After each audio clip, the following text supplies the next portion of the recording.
Tak dobrý večer. Dnes máme na programu takovou procházku dílem a poetikou umělce a spisovatele, jehož výstava právě tady v Plato probíhá. Jmenuje se Pavel Pepperštejn a možná, jestli jste tu výstavu už viděli, nebo pokud jste nahlíželi do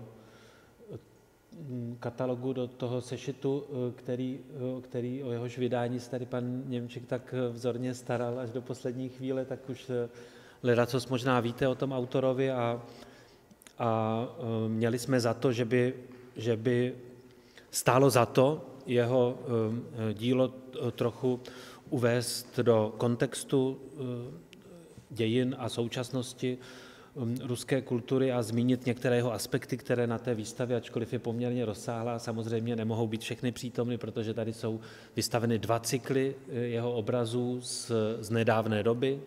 Jeden je věnovaný různým halucinačním vizím budoucnosti a druhý je věnovaný interpretacím antických mýtů prostřednictvím mýtu ruské avantgardy a těch poloh Pepperštejnova díla je mnohem víc a já jsem si připravil takový úvod,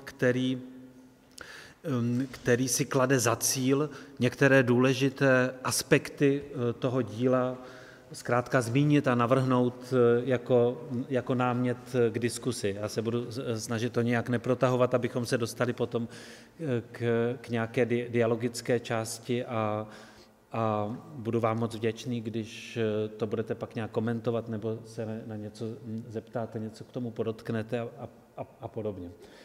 Chtěl bych ten úvod soustředit ke 3 termínům, ke 3 pojmům, které jsou, myslím, pro Pepperštejna významné a charakteristické.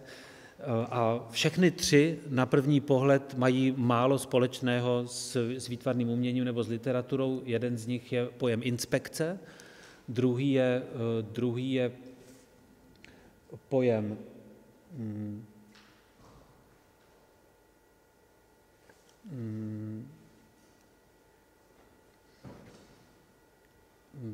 počkejte, teď abych to nespletl. Inspekce a k těm dalším se hned dostanu. Ale jsou určitě 3. Ilustrace, ta souvisí jak s jeho dílem slovesným, tak s jeho dílem výtvarným. A první výtvarné dílo, které jsem vám chtěl ukázat, pochází z jeho rané tvorby. Pepperštejn začíná pracovat v oblasti ruské kultury na konci 80. let a to je samozřejmě období naprosto výjimečné, protože na jedné straně do ruské kultury přicházejí všechny ty její vrstvy, které během celých desetiletí od stalinismu byly vyloučené z kulturních dějin. Publikuje se postupně celá obsáhlá sféra neoficiální ruské kultury, celého dědictví samizdatu, to všechno jakoby vtrhne do toho kulturního kontextu najednou během několika let perestrojky a zároveň dochází k procesu takové kanonizace té neoficiální kultury, jejich status do té doby nebyl vůbec zřejmý. Pepperštejn se narodil v rodině 2 velmi významných autorů. Jeho matkou byla básnířka Irina Pivovarová, v Rusku dost známá svými knihami pro děti, ale zároveň i ve své tvorbě pro dospělé. Významná básnířka, která zemřela v roce 1987 předčasně na rakovinu a nedočkala se vlastně té kanonizace, kterou přinesl přelom 80. a 90. let a jeho otcem je Viktor Pivovarov, autor, který od začátku 80. let žije v Praze a který patří mezi nejvýznamnější tvůrce takzvaného moskevského konceptualismu, směru, který vlastně po tom velkém kánonu ruské avantgardy poprvé vytváří estetický a myšlenkový kontext srozumitelný mezinárodně a který se právě na přelomu 80. a 90. let stal předmětem velmi intenzivního zájmu i zahraničních muzeí a galerií a představoval vlastně to, co z Ruska do té doby nebylo známo, to, co nebylo přístupné A v té době Pepperstein také začíná i mezinárodně vystavovat, publikovat a působit. A to období teda trvá už 30 let a teď je otázka, jak se v něm vyznat a jaká v něm vytipovat těžiště, jaké v něm vytipovat dominanty z hlediska myšlenkového a estetického. A už z toho raného alba vidíme, že Pepperstein je velice zručný kreslíř, ale to není jenom technické nadání, nebo není to jenom technická dimenze jeho tvorby, nýbrž i dimenze obsahová. Ilustrace je pro něj velice důležitá, ilustrace dětských knih, ale ilustrace vůbec jako postup, jako výtvarná praxe, která se vztahuje k textu, protože u něj je vztah textu a obrazu vždycky velmi těsný. Text a obraz jsou pro něj vždycky taková dvojčata. Vidíme to i tady na té výstavě. Ty obrazy mají také svůj nějaký pándán, svoje analogie v povídkách, které Pepperstein píše. A je to teda velmi plodný autor próz. Já některé ještě zmíním podrobněji, ale zhruba tak 10 svazků povídek, jeden obsáhlý dvoudílný román a řada textů takových esejisticko, řekněme, filozofických nebo parafilozofických, tvoří ten textový objem jeho díla, takže od začátku pro něj výtvarné vyjadřování je velice těsně vázáno na příběhy, které se vyprávějí a které se píší. Ta fascinace zároveň prozrazuje vhled za hranice empiricky poznatelného světa. Je to ten rozměr, který se většinou v jeho tvorbě označuje za halucinační nebo psychedelický. Je to ten jeho zájem o změněné stavy vědomí, který je také přítomný v jeho tvorbě od počátku. A psychedelická poetika nebo psychedelická semantika většinou se v takovém povrchním chápání spojuje hlavně s narkotickými látkami a se změněnými stavy vědomí, které jsou vyvolány nějakými psychoaktivními látkami. A to je dimenze tvorby, která také u Peppersteina má svoje místo, ale myslím, že je velmi důležité reflektovat tu skutečnost, že pro něj tahle psychedelická semantika má platnost také přenesenou, že to nejsou jenom vize a stavy vyvolané narkotickými látkami, ale změněný stav vědomí, který je vyvolaný čímkoliv. No, tady je to třeba vhled dovnitř hlavy učitele matematiky. Tohle je úplně raná jeho kresba, velmi málo známá, kterou jsme získali od jeho galeristky, která se snaží jeho dílo archivovat, což je strašně těžká práce, protože Pepperstein se tak neorganizovaně pohybuje po světě a všude maluje, když zrovna má takovou tvůrčí vlnu, tak maluje obrovské množství obrazů a píše velké množství textů a nechává je za sebou, částečně je rozdává, částečně někde zapomíná nebo nechává u nějakých přátel a ta galeristka se snaží je za ním sbírat a katalogizovat, je to velká dřina a našla i tuhle jeho úplně ranou práci, kterou vytvořil, když mu bylo asi 15 a je vidět, že už tehdy je tam ten ilustrační zájem spojený s nějakými příběhy, které se dějí v lidských hlavách a které vlastně přesahují běžné kategorie, jako je příběh nebo jako je sen. No tohle je taky taková raná práce, která ukazuje jeho vazbu na psané slovo. Pepperstein je fascinovaný jednak poetikou kouzelných pohádek, to je ta kategorie pohádek, kterou popsal Vladimír Prop, teoretik, vlastně souputník ruských formalistů, významný literární teoretik, který pracoval v Rusku ve 20. a ve 30. letech a který napsal významnou knihu, také významnou pro Peppersteina pod názvem Morfologie kouzelné pohádky. Je to vlastně takový pokus o morfologický popis pohádky, kterou on popsal jako organismus, který generuje generuje vlastně ty neuvěřitelné děje, nad kterými zůstává rozum stát a které se naprosto vymykají jakékoliv racionální imaginaci. Takže ta dětská poetika zůstala pro Peppersteina takovým významným inspiračním faktorem dodnes. Pro něj jsou taková díla jako Pinocchio nebo Carlson,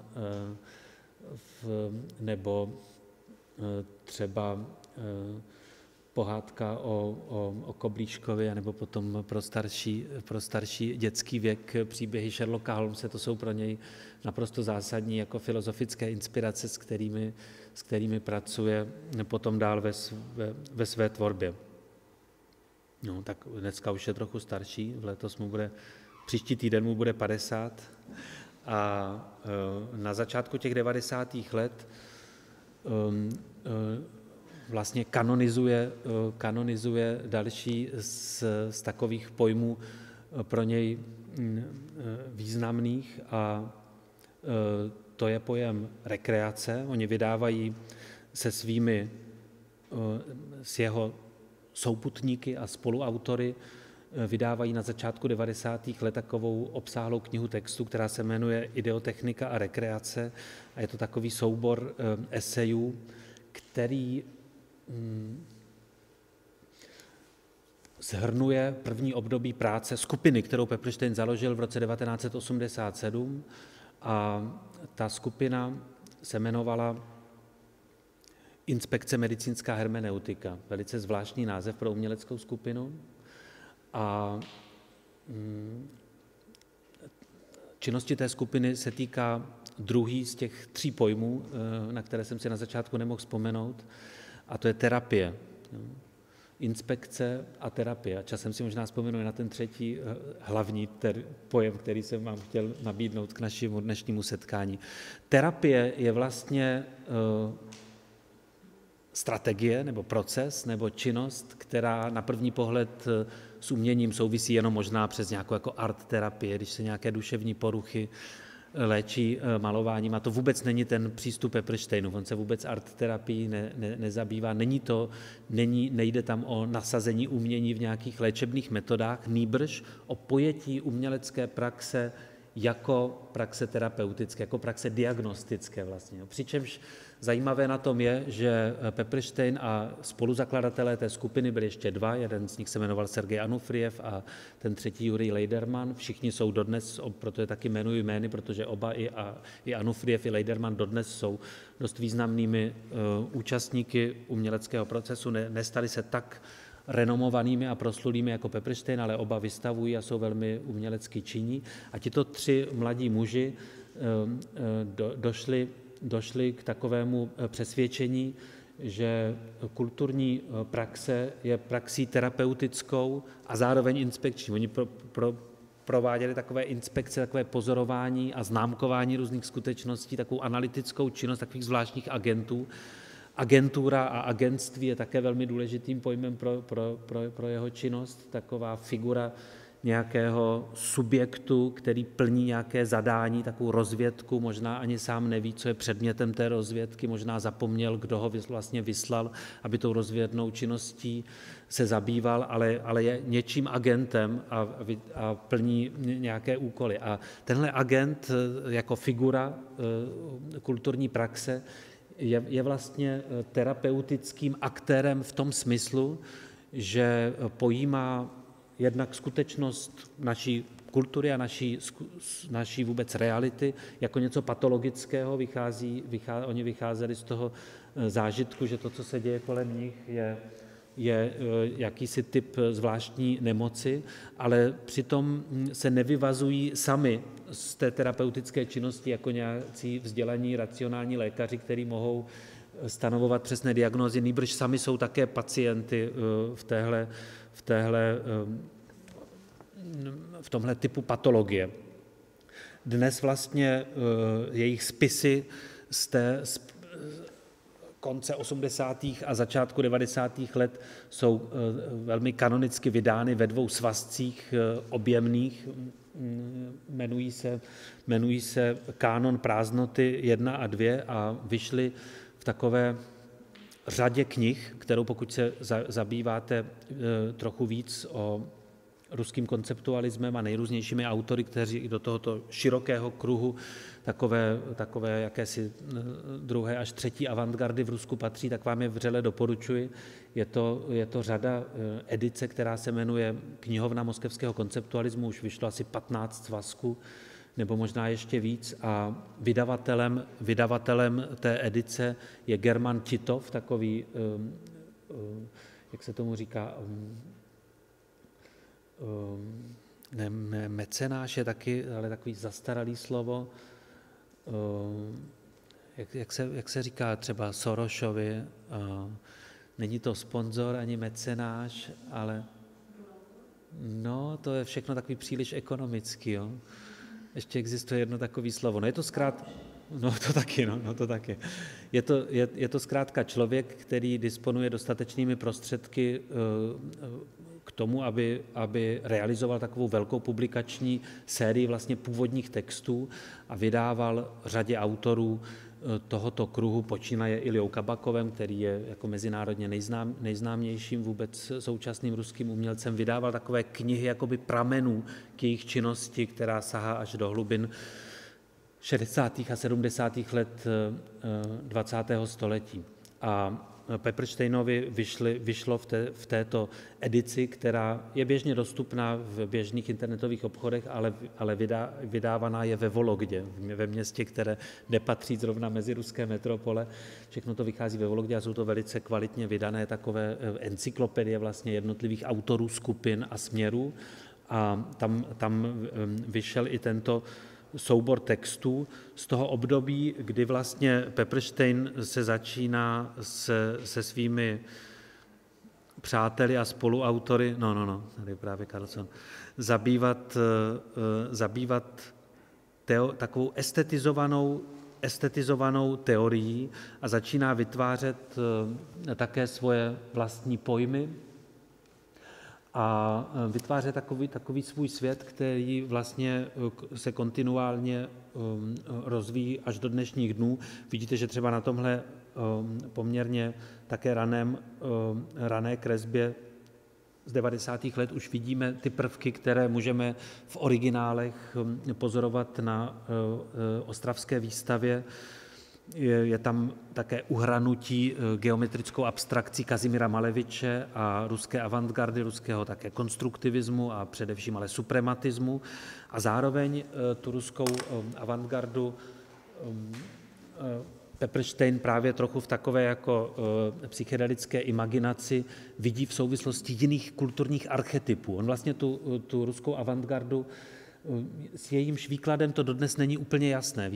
Víte, že na konci 80. let bylo ve velké módě třeba ruskou avantgardu obvinovat v tom, že připravovala vlastně socialistický realismus, že to byla náhoda, že ty avantgardisté potom byli všichni zakázaní a jejich díla uložena v nejlepším případě v depozitářích muzeí nebo vůbec někam zlikvidovaná, že to vlastně byla jenom taková shoda okolností, že ve skutečnosti ta utopická ideologie ruské avantgardy úplně perfektně připravovala stalinismus a socialistický realismus. To byla třeba teze teoretika Borise Groyse, který na ní vystavěl takovou knihu, která v polovině 80. let vyvolala velké diskuze, jmenovala se Gesamtkunstwerk Stalin a tam vlastně podal takový velmi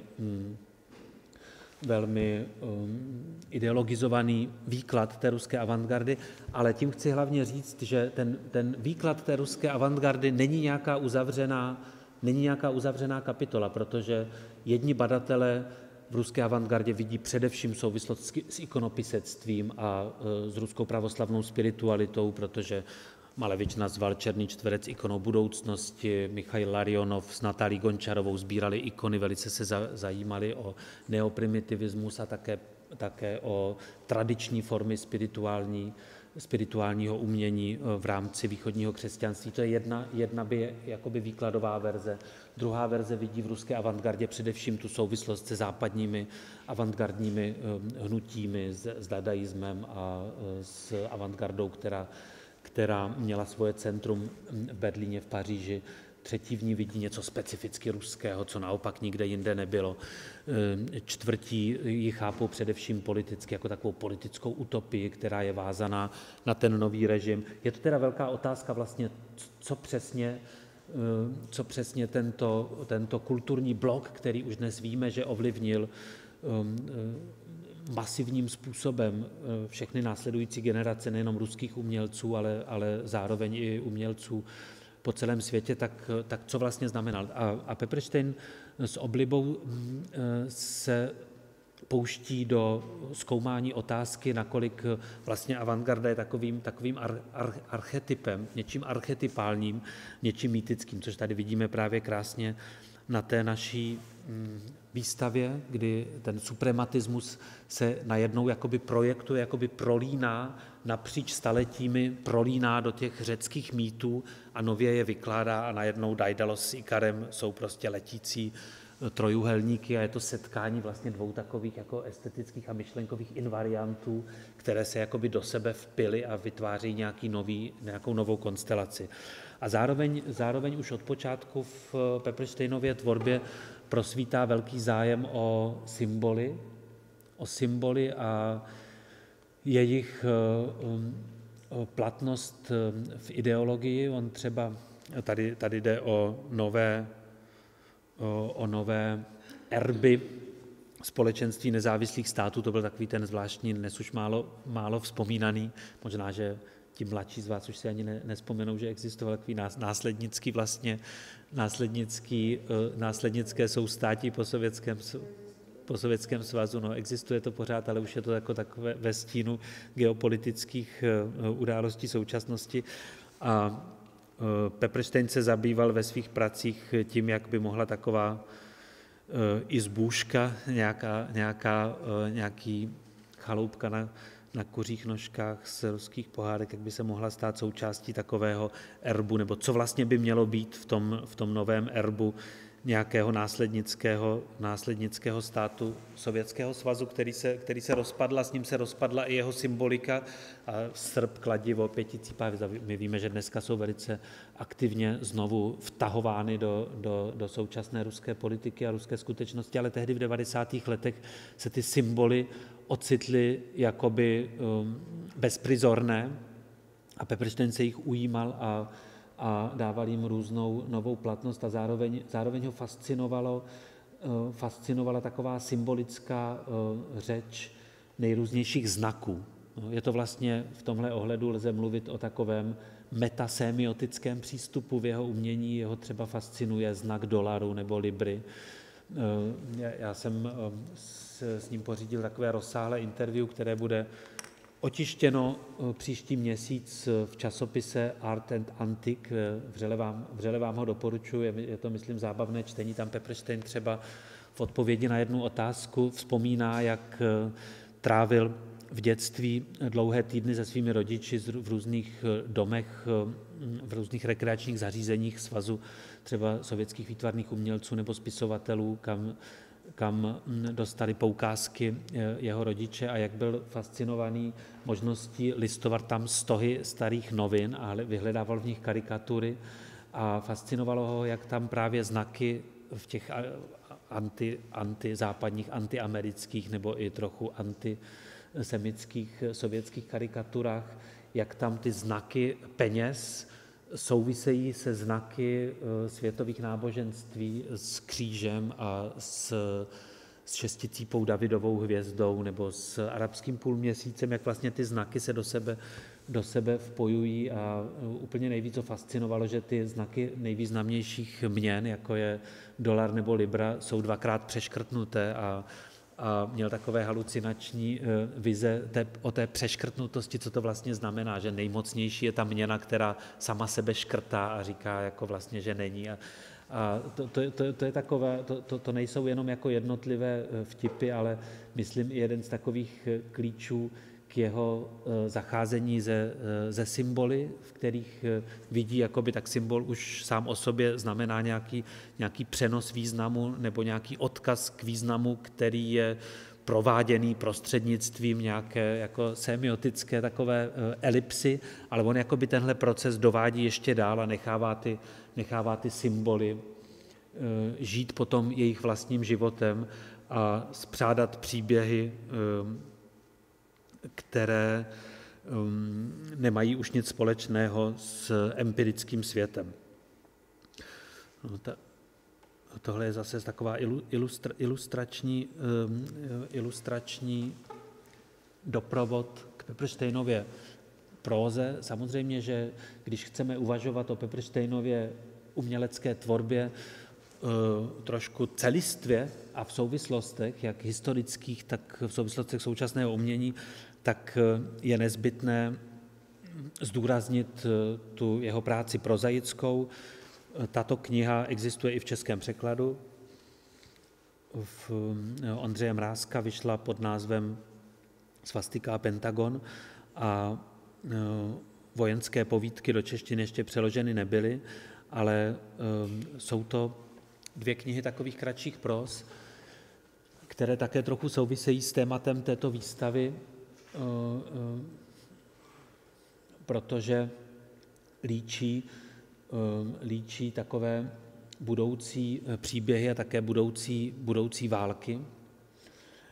A to je jeden vůbec takových úběžníků Peppersteinovy tvorby posledního období, se netýká celé jeho tvorby, ale v posledním období on se hodně zabývá takovými vizemi budoucnosti, ale nedělá to v žánru nějaké tradiční science fiction, i když science fiction zná, částečně se některými jejími náměty a postupy inspiruje, ale spíš ho zajímá ta vzdálená budoucnost, která se nějak propadá do vzdálené minulosti.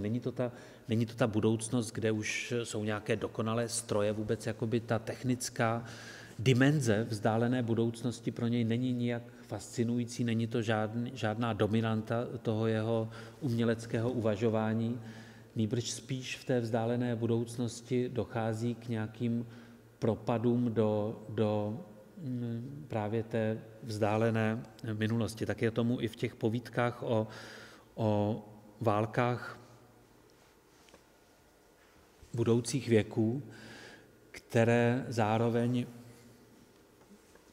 obnovují nějaké stavy, dokonce i jako předcivilizační nebo z takových kosmologických mýtů o původu světa. Tady na naší výstavě je tenhle jev asi nejlíp vidět, nebo hodně názorně, možná ne nejlíp, ale hodně názorně na tom obraze přelidnění země, kde vlastně budoucí lidstvo se stává natolik rozmnoženým, že pokrývá celý povrch planety a postupně už mezi jednotlivými lidskými subjekty už se ty vzdálenosti tak zmenšují, že ti lidé se začínají propojovat do jednolitého organismu a realizují podle Peppersteina tu metaforu, kterou kdysi sformuloval Friedrich Nietzsche, totiž, že život je kožní nemocí země a Pepperstein nabízí novou formulaci nebo trochu pozměňuje tu formulaci Friedricha Nietzscheho a říká, že vlastně lidstvo je kožní nemocí země, že postupně jako takový strup pokrývá celou zeměkouli, ale nevede to k ničemu strašnému. Nejdřív je to prostě takový obrovský organismus, jehož jednotlivé části odumírají a další se rodí a ten organismus nabývá jakési nové subjektivity a potom dokonce nastává taková druhá fáze, ještě optimističtější, kdy v tom organismu už přestávají ty procesy odumírání a nastává takový kosmický věčný život a ty jednotlivé buňky tohoto organismu pokrývajícího celou zeměkouli jsou jenom v takovém stavu takové nepřetržité kopulace a nepřetržitého orgazmu, kdy vlastně už odbourávají to odumírání a jenom žijí v takovém režimu nepřetržité slasti. A k tomu existuje i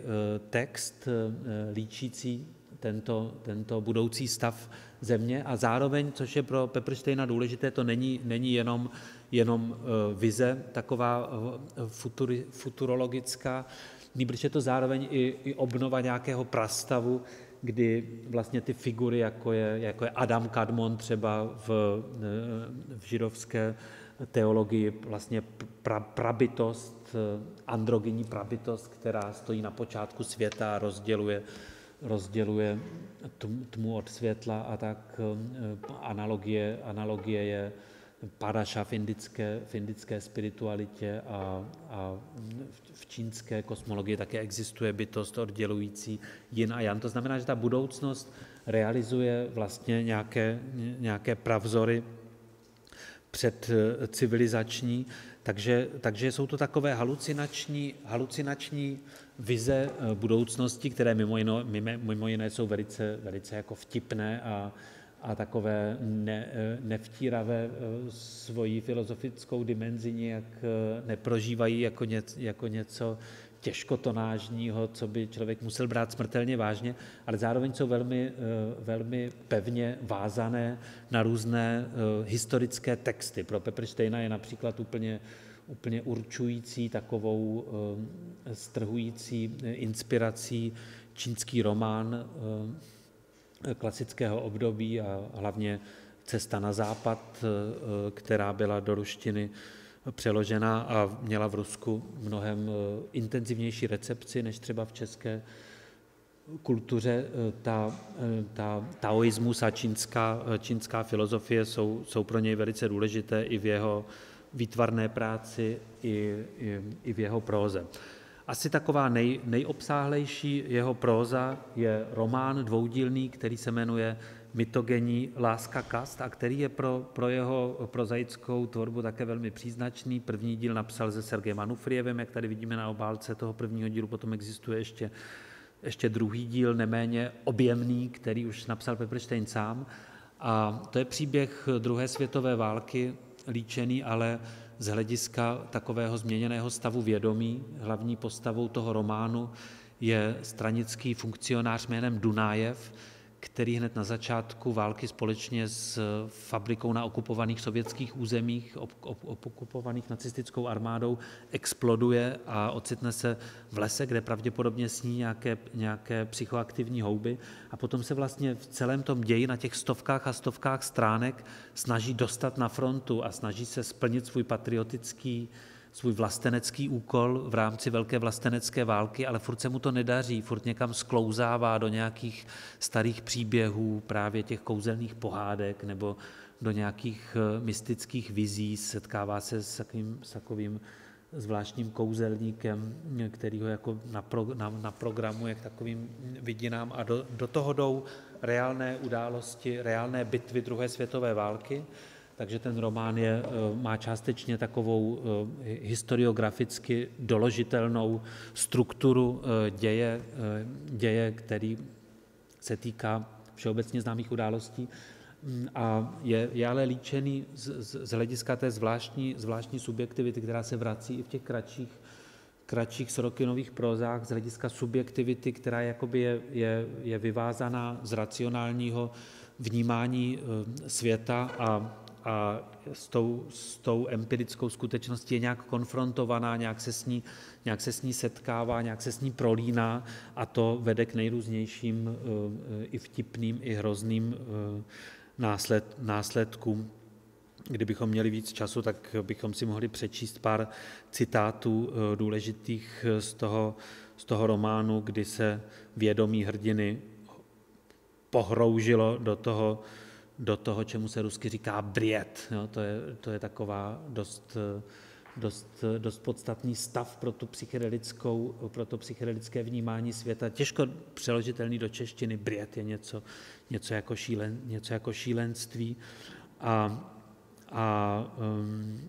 Tohle vnímání světa není jenom mýtické a mystické, ale má právě i velmi jednoduché politické konotace. Už jsem zmiňoval tu Peppersteinovu práci s osiřelými symboly sovětské státnosti, jako je srp nebo kladivo nebo pěticípá hvězda, které jakoby utržené z těch ideologických řetězů potom od 90. let v jeho tvorbě bloudí kosmem a hledají nějaké nové uplatnění. Stejně tak on se vyjadřuje k různým politickým skutečnostem a k takovým kulturně politickým jevům, které ho znepokojují, se k ním vyjadřuje z hlediska své poetiky. A tady vidíte takový plakát vlastně citující jednak novou figurativní malbu Kazimíra Maleviče, který ve 20. letech spojuje ty horizontální práci s abstraktní krajinou, spojuje s nějakou novou figurativní malbou. Víte, že Malevič přestal úplně malovat figury, zanevřel na jakoukoliv mimetičnost v malířství, dospěl k tomu absolutnímu vlastně vyprázdnění, z hlediska mimetického vyprázdnění malířství ke geometrickým formám, k bílému čtverci na bílém pozadí a tak dále v 10. letech. A potom ve 20. letech se vrací k figurám a ty jsou jakoby už znovu zrozené tady z toho velkého suprematistického vyprázdnění. Najednou se rodí nové takové poloabstraktní figury, to tady Pepperstein cituje a zároveň už si pohrává s různými rýmy a ideologickými následky prezidentství Baracka Obamy. Totiž to jeho politické angažmá je možná dobře vidět na jeho cyklu obrazů, který je asi nejznámější v té jeho politické linii jeho tvorby a ten cyklus se jmenuje Город Россия, město Rusko. Pepperstein asi tak před 10 lety, no tohle je tak právě z takového staršího období, kde vidíme, jak ty symboly jsou zvětšněné na nějakých skaliscích roku 2737. A vůbec jako ideologická skutečnost u Peppersteina nabývá takových nových podob. V tom městě Rusko jde o to, že by mělo podle Peppersteinova návrhu vzniknout nové hlavní město Ruska, a to především proto, aby ideologické a architektonické ambice nynějšího ruského establishmentu, které jsou zjevné, víte, že v Rusku, hlavně v těch velkých městech, sledujeme takový obrovský stavební boom, staví se celá nová centra měst a staví se nové pravoslavné chrámy a nová obchodní centra a hledá se tam nějaký nový jako takový pompézní ruský styl 21. století a v Moskvě a v Petěrburgu této snaze najít i v architektuře a v takové mocenské architektuře nějakou novou ruskou identitu, této snaze padlo za oběť hodně starých zástaveb, krásných starých domů 18. století a 19. století. To Pepperstein považuje za naprostou katastrofu, za mazání paměti historické a navrhuje, aby se založilo nové hlavní město Ruska.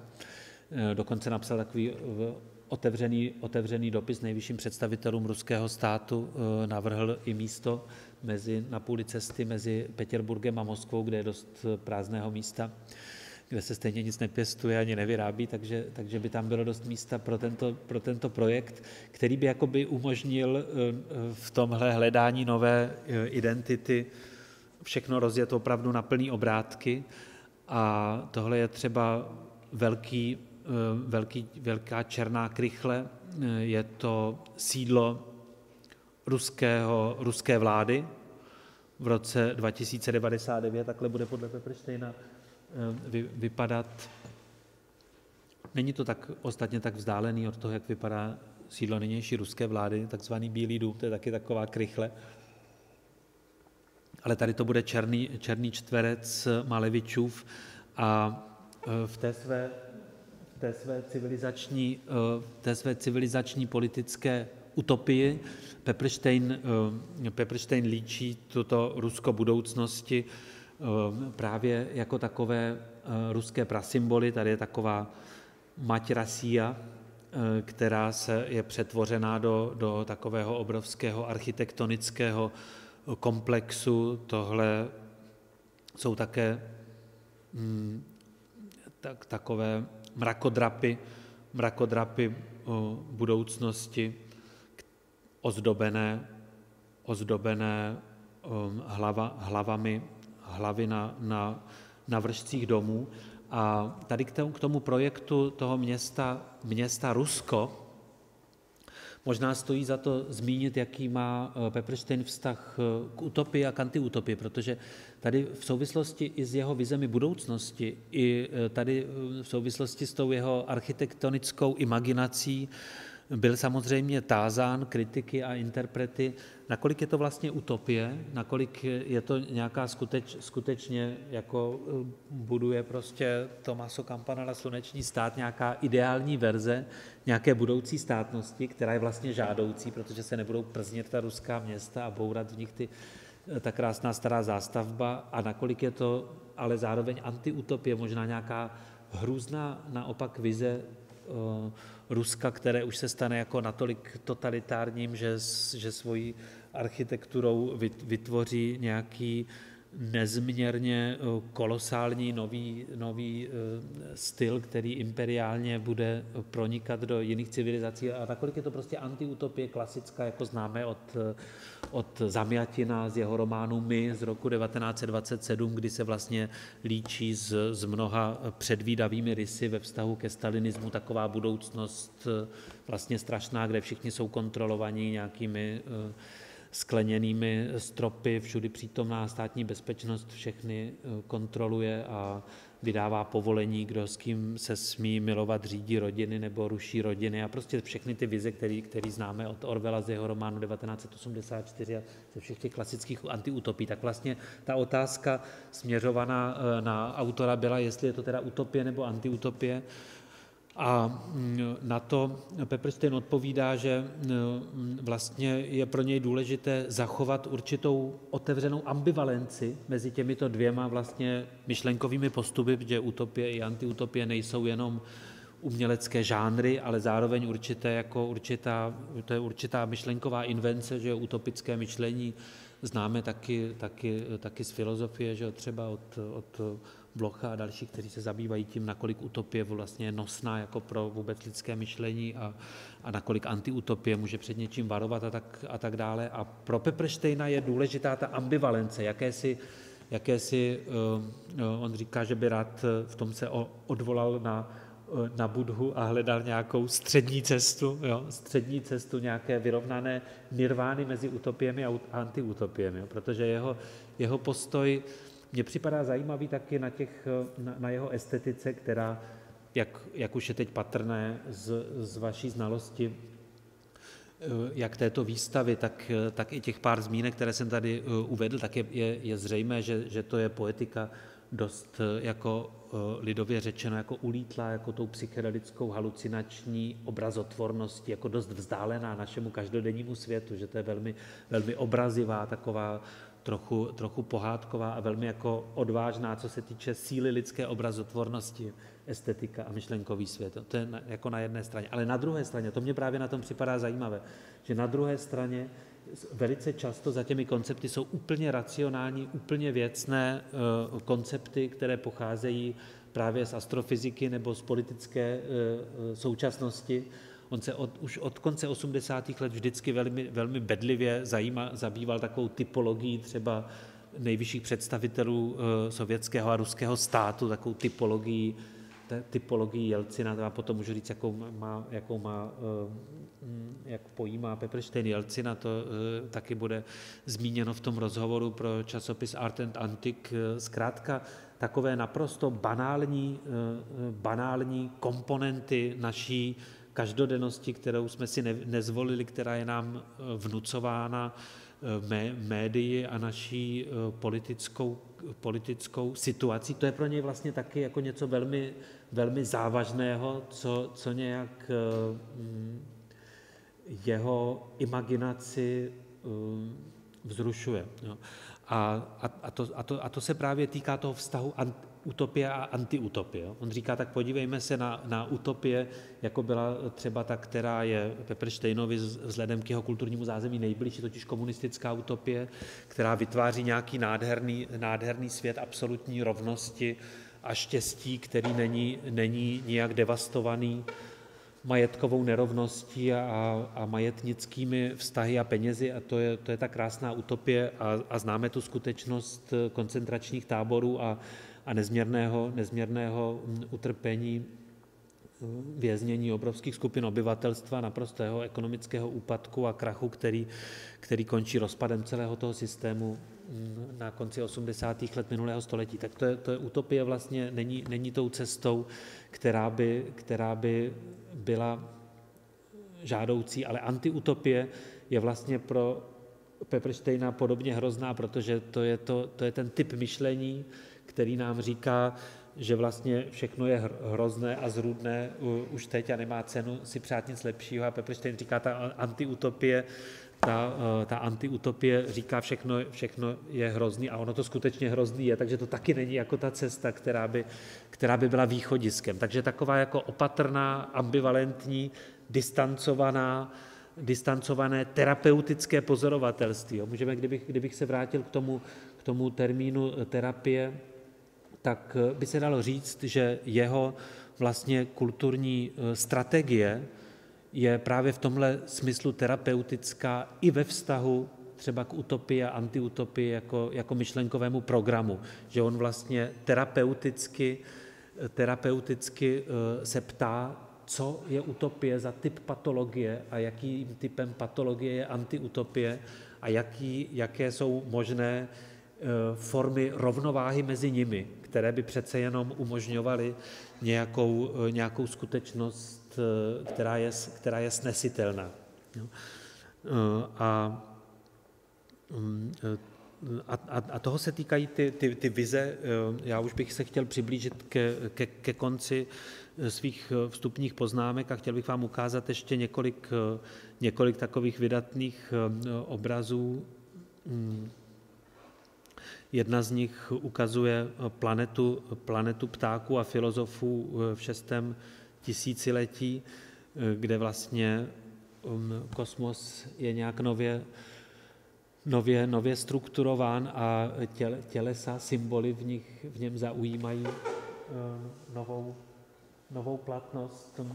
To možná jste si všimli, já jsem se nezastavoval u toho akvarelu, na kterém byly takové drobné postavy jakýchsi poloabstraktních bojovníků.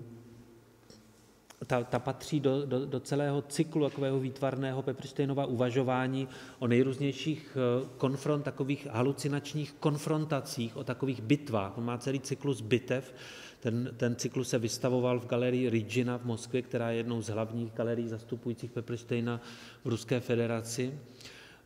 A ty bitvy, to byly normální výjevy válečné, to je také samozřejmě v dějinách malířství tradiční žánr, který sahá přinejmenším až do antiky a ještě do starších civilizací.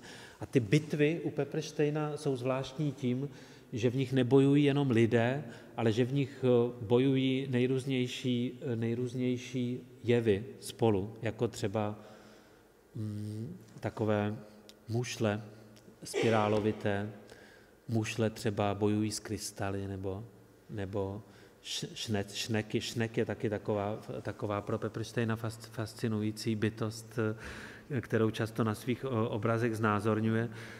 Tady zrovna jsou vidět takový to, čemu se rusky říká ulítky. Jo? Takže to jsou bytosti, které jsou spolu konfrontovány v jakýchsi bitvách vzdálené budoucnosti a které nově formují skutečnost. Tak tohle už je Pepperstein bližší naší současnosti. A poslední dva obrazy, které ukazují ještě jednu stránku Peppersteinovy tvorby, a to bych chtěl zmínit jako poslední tečku za těmito vstupními poznámkami. A to jsou výjevy, také výjevy budoucnosti, takové fantasmatické vize budoucnosti, které ale měly historické postavy v relativně dávné minulosti. No, tohle je třeba vize z roku 1819, která halucinačně předvídá stav bytostí a technického vybavení světa na začátku čtvrtého tisíciletí našeho letopočtu. Tak to je ještě jeden zvláštní typ imaginace, který ty vize budoucnosti situuje do vzdálené minulosti. Jo? A tím se dostáváme i k názvu této výstavy, v jejichž prostorách jsme se dnes sešli, k názvu, který je tajemný dost. Memory is over, vlastně není nějaké sdělení, pod kterým bychom si něco úplně konkrétního mohli představit. Jo? Něco se děje s naší pamětí. Ta paměť na jedné straně Pepperstein tvrdí, že všeobecně v kulturním uvažování a v kulturní kreativitě, že se velmi málo pozornosti věnuje imaginaci týkající se budoucnosti. Že vlastně celé systémy i politické, jako právě třeba komunismus, byly založené na projektování vzdálené minulosti toho komunistického systému. Ale přitom Pepperstein říká, všimněte si, že v celých stovkách románů socialistického realismu vlastně velmi zřídka se opravdu líčí, jak ta komunistická budoucnost bude vypadat. Všichni do nekonečna bojují s nějakými relikty kapitalismu a nikdo vlastně nelíčí ten skutečný cílový stav, na kterém ta ideologie je založená. Takže to je jedna dimenze toho tajemného názvu Memory is over, že nám vlastně chybí paměť nasměrovaná na budoucnost. Zároveň je jasné, že v našem hypertextovém virtuálním světě, jehož opěrné body se rozplývají v nějaké si digitální břečce, tak i ta paměť o minulosti je nějak nově strukturovaná, nebo možná narušená, nebo možná některé její významné aspekty v těch nekonečných procesech digitalizace mizí nebo se rozpouštějí. A Pepperstein svérázným takovým halucinačním způsobem tu paměť jakoby vrací do hry tím, že třeba antické mýty právě propojuje s nějakými suprematistickými obrazci pozorovanými ze vzdálené budoucnosti.